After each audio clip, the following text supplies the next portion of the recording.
Hello, good day, ladies and gentlemen, and we are flying to Hong Kong.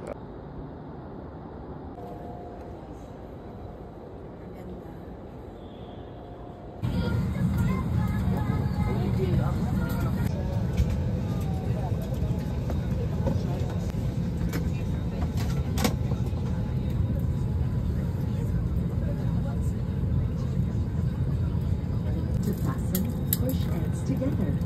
Tighten seatbelt by pulling loose end. To proceed, this is a non-smoking flight. Tampering with, disabling. 为无烟航班，凡篡改、禁用或破坏卫生间烟雾探测器的行为，一律违法。 Hello everyone, you've just landed at Hong Kong International Airport. Cebu Pacific welcomes you to Hong Kong. Time check for your convenience, it is now 54 minutes past 7 in the morning.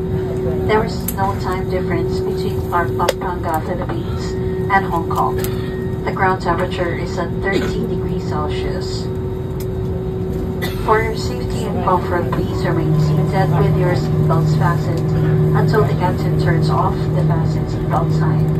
Please check your surroundings to ensure you do not leave any of your personal belongings behind.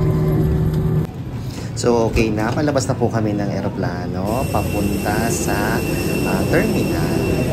So dito po talagang amazed na ako sa mga kaibigan dahil kitang-kita ko ang ganda ng airport nila. O diba, ang lalaki ng eroplano. At ayan, palabas na po ang aking mga kasama.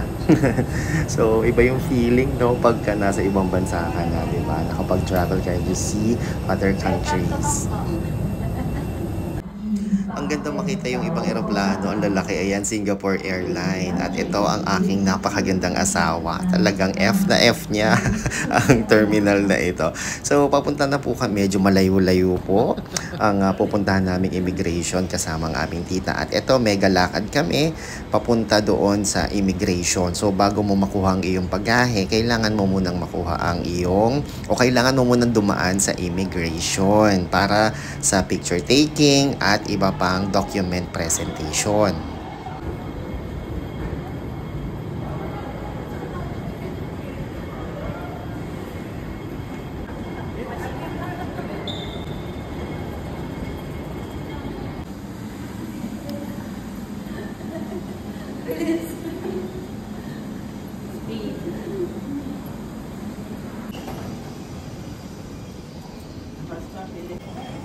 At dadaanan din namin ang mga LED, yan, LED advertisement ng aming insurance company, ang AXA. Yan, so international ang AXA. At ayan na po ang aking mga kasamahan. At very excited, chill na chill lang.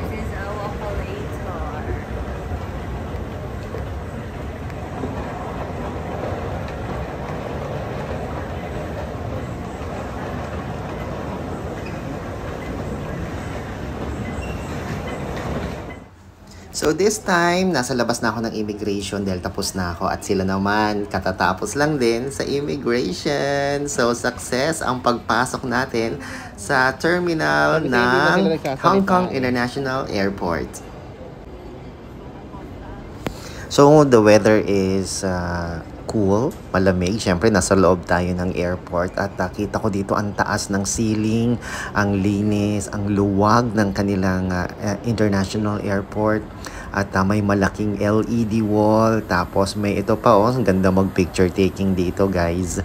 Ito yung LED waterfalls.